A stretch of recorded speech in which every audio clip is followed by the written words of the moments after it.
Hello friends, food and digestion की इस series में आज हम डिस्कशन करेंगे डाइजेस्टिव ग्लैंड्स के बारे में। तो सबसे पहले सिलेवरी ग्लैंड की बात करते हैं। सिलेवरी ग्लैंड थ्री टाइप्स की। सबसे पहले पैरोटिड ग्लैंड। पैरोटिड ग्लैंड आपके जो ईयर वाला पार्ट है उसके नीचे स्थित होती है और सबसे लार्जेस्ट ग्लैंड होती है सिलेवरी ग्लैंड। इससे जो डक्ट निकलती है इस डक्ट को कहते हैं स्टेनसन डक्ट, पैरोटिड डक्ट और स्टेनसन डक्ट। देखो इनमें जो तीन तरह की है, तीनों में जो डक्ट निकलती है इन तीनों के नाम इंपॉर्टेंट है, इन पर क्वेश्चन बनते हैं, इसलिए हमें इन्हीं को याद रखना है। तो पहली हो गई पैरोटिड ग्लैंड जो सबसे लार्जेस्ट होती है और इनमें इन्फेक्शन की वजह से एक डिजीज होती है जिसे कहते हैं मम्स। दूसरी वाली जो ग्लैंड है वो है सब मैंडिबुलर ग्लैंड। सब मैंडिबुल का मतलब जो हम लोअर जॉ की बात कर रहे हैं इसके पास में स्थित होती है और इससे जो डक्ट निकलती है जिसके थ्रू ओपन होती है माउथ या बकल कैविटी में, इसे कहते हैं सब मैंडिबुलर डक्ट और वॉटसन डक्ट। और जो थर्ड वाली है वो है सबलिंगुअल। सबलिंगुअल यानी कि जो लिंगुअल यानी कि टंग के जस्ट नीचे जो स्थित होती है इसे सबलिंगुअल कहते हैं और इससे जो डक्ट निकलती है उसका नाम है डक्ट ऑफ रेविनस। तो हमें इन तीन सिलेवरी ग्लैंड के नाम और उनसे जो डक्ट निकलती है उनको लर्न करना है और इससे जो होने वाली डिजीज है मम्स, इसको भी याद रखना है। सबसे पहले पैरोटिड ग्लैंड सबसे लार्जेस्ट होती है और इससे जो डक्ट निकलती है उसका नाम है स्टेनसन्स डक्ट। सबलिंगुअल ग्लैंड की बात करते हैं यानी कि टंग के नीचे स्थित होती है, सबलिंगुअल डक्ट से ओपन होती है या डक्ट ऑफ रेविनस। और सब मैंडिबुलर ग्लैंड या सब मैक्सिलरी भी बोलते हैं इसको क्योंकि ये मैक्सिला के नीचे स्थित होती है और इससे जो डक्ट निकलती है इसका नाम है वॉटसन डक्ट। इन जो सिक्रेशन होता है सिलेवरी ग्लैंड से इसका नाम है सलाइवा का सिक्रेशन होता है और एक एंजाइम होता है अमाइलेज, अल्फा अमाइलेज या टाइलिन, जो कि कार्बोहाइड्रेट का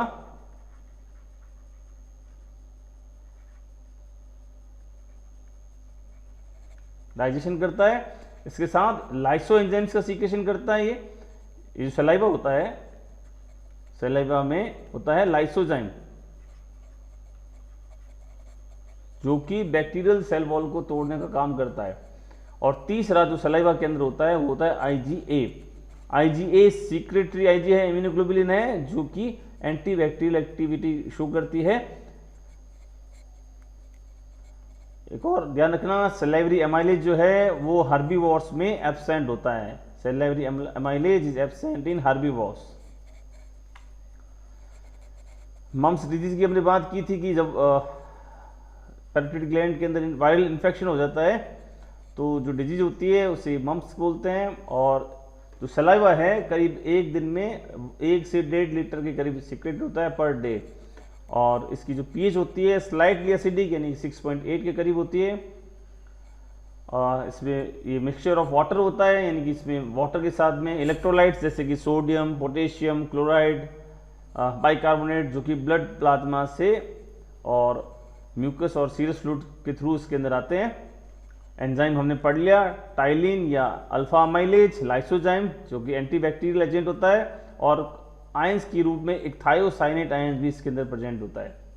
ये है सिलेवरी ग्लैंड के बारे में। नेक्स्ट हम बात करते हैं गैस्ट्रिक ग्लैंड। जो स्टमक है, स्टमक के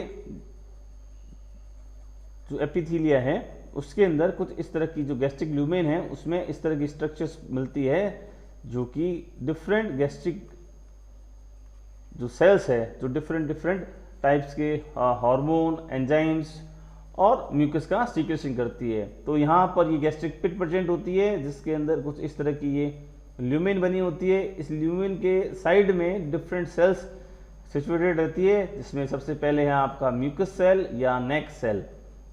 म्यूकस सेल म्यूकस का सीक्रेशन करती है। फिर बात करेंगे चीफ सेल की।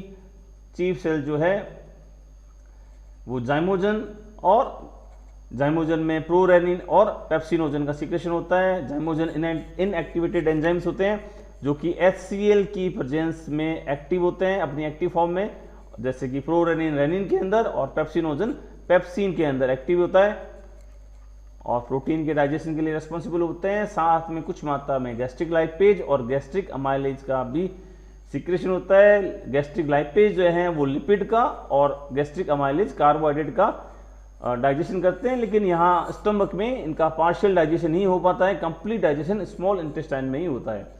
जो पैराइटल सेल्स हैं या ऑक्जेंटिक सेल्स, ये जो है वो HCl का सिक्रेशन करती है और साथ में कासल्स इंट्रिंसिक फैक्टर का सिक्रेशन करती है। HCl जो है वो उसकी pH को कम करता है, हाईली एसिडिक बनाता है और इसमें भी एंटीबैक्टीरियल एक्टिविटी होती है, क्योंकि ये सभी जो भी ऑर्गेनिजम्स हैं हाई pH पर उनको ये डिस्ट्रॉय कर सकता है। और ये जो कासल्स इंट्रिंसिक फैक्टर है ये विटामिन B12 के एब्जॉर्प्शन के लिए रेस्पॉन्सिबल होता है। एक बात का ध्यान रखना है कि जो B12 का एब्जॉर्प्शन है वो स्मॉल इंटेस्टाइन में होगा, लेकिन इस फैक्टर का सीक्रेशन स्टमक के अंदर होता है। तो गैस्ट्रिक ग्लैंड में सबसे पहले हमने कहा चीफ सेल या पेप्टिक सेल्स या zymogenic cells. Chief cells, peptic cell और जाइमोजेनिक सेल्स, और इनके जो सीक्रेशन है वो है पेप्सिनोजन और प्रोरेनिन। प्रोरेनिन की बात याद रखनी है कि प्रोरेनिन जो है यंग मैमल्स में ही सीक्रेटेड होता है, अडल्ट में ये एब्सेंट हो जाता है, इसका सीक्रेशन बंद हो जाता है। साथ में गैस्ट्रिक अमाइलेज की और गैस्ट्रिक लाइपेज की बात हमने कर ली है। ऑक्जेक्टिन सेल या पैराइटल सेल, इसकी जो मैकेनिज्म है वो मैंने आपको एक अलग से वीडियो बना के आपको समझाया हुआ है कि कैसे एसिड का सीक्रेशन होता है।